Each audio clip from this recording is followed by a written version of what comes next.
Hi, my name is Sandra, and I did my art project over a story of someone who I interviewed with their experiences related to epilepsy.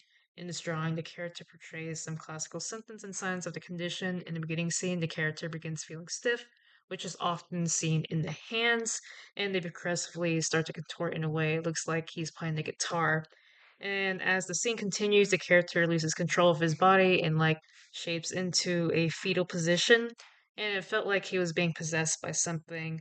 And as the scene also continues, he was still aware and conscious of the experience, and so this sign is related to the concept of simple partial seizure and includes me to believe that the person I interviewed primarily had a focal seizure with a secondary generalized seizure, in contrast to its complex partial seizure, which awareness is impaired. In this diet framework, epilepsy can manifest as focal or generalized, which is dependent on the location where this abnormal distribution of activity is occurring.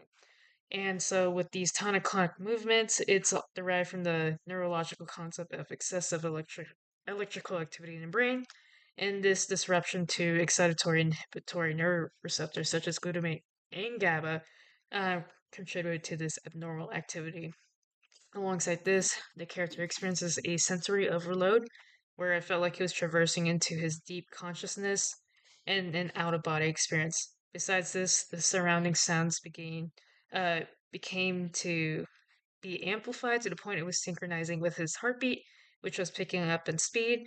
But unfortunately, the character experienced a seizure that lasted less than 5 minutes, which did not warrant a medical emergency.